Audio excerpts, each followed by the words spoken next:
I am O'Shane Macdonald, and you are watching Leaf Blast.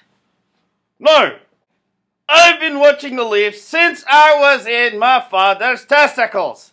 I would sit in there swimming around, listening to my father watching hockey, and I heard Lenny Macdonald, who I got my fashion sense from, score goals and instantly fell in love with the Toronto Maple Leafs. And since that time, I've endured a lot. I've endured a lot of heartache and pain, There have been good years, a lot of bad years in which I have been crying myself to sleep every night. Why don't they win? What's the matter with the bloody organization? Finally, after all this torment, the Leafs give us 5 wins in a row. Now, I'm happy, don't get me wrong, I'm extremely ecstatic about the 5-game winning streak. But let's exactly understand why they're winning. Now, I remember a while when I started saying the Leafs are the worst team. And they were at the time. Remember, everything is relative. But what has changed now? What has changed in the game? I talked about at that time how the Leafs were too busy sleeping in and wiping crusties out of their eyes before games, and they cannot play anymore. They couldn't play games because they were wiping crusties out. They needed to get somebody who is on Cialis, who doesn't watch, Miley Cyrus all night and masturbate, because that's what I find they were doing. Spending the nights just sitting there, doing their business and not paying attention to hockey. Well, Nona seems to be watching Leaf Blast. Why? Because he went in and brought Gleason, who may not be ready for Cialis just yet, is on the verge, and is the type of player I'm talking about. The guy who will give everything for the team, blocking shots like that and like that. He does everything on the ice. He's just giant man and just, not letting you score many more goals and I'll throw you around. And it's his presence on the ice. It's like stability. And you could tell the difference in the way the team is playing since he's got back.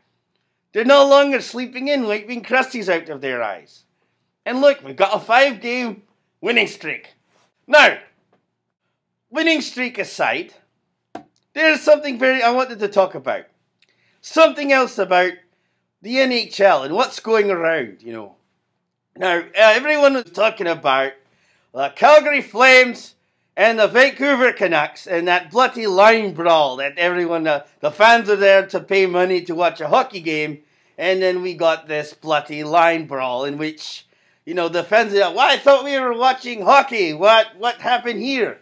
Now we're watching some kind of, bloody riot. He goes, well, I didn't pay for a riot. I played for a hockey game. Now, I'm going to talk about something that's a little conspiratorial.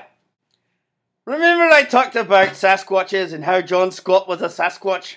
It was, check it a while ago, it was like the last Leaf Blast. I said, John Scott is a Sasquatch. Well, I do believe Scott is a Sasquatch. But I am also thinking there seems to be some kind of Sasquatch conspiracy going around. And I believe that it's not just one player who is a Sasquatch. I believe it's a whole group of Sasquatches that have infiltrated the national pastime of Canada, and probably other sports as well. I can't speak for the other sports, but I can speak for hockey, and I'm starting to see that there is a Sasquatch epidemic going around. And you could tell that they're Sasquatches, because normal men don't stand up on the line and just look at each other with, fangs dripping with blood and venom and staring at each other going, I'm going to eat your babies before the game.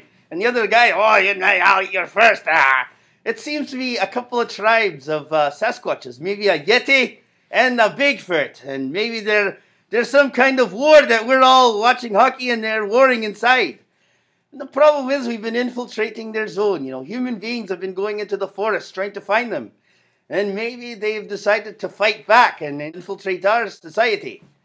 And so I'm now watching hockey games in which Sasquatches are fighting Sasquatches. Because real men don't act like that. I mean, even the coaches, they must be Sasquatches too, even though, listen, Vancouver's coach is a very tiny guy, He's got a lot of hair. So that's kind of Sasquatch-like. But he's a little man, so it kind of throws you off.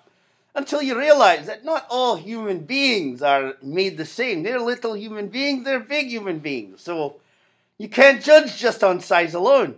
It's the demeanor, it's the hair, it's the whole package. And so I just think that the way that they were carrying on in that game, that it makes hockey look bad. I mean, I like fighting, don't get me wrong. Listen, we used to have a good fighter. His name was Colton Orr, once upon a time. Before he became a pacifist and just stopped fighting. I don't know what happened, but he found Buddha or something. He's no longer fighting. So, fighters, I like fighting. You know, when it's necessary. When there's another playing taking shots on Kessel or other players, you need somebody to say, a policeman to say, hey, are you crazy? Do not hit my best player or my goaltender. Now drop your gloves, you bastard, and face the music.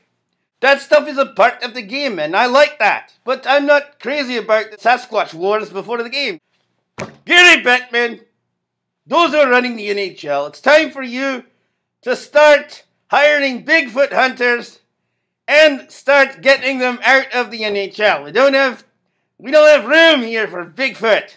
These are hockey. And we like watching hockey games. Good goals, good scores, and a little fighting.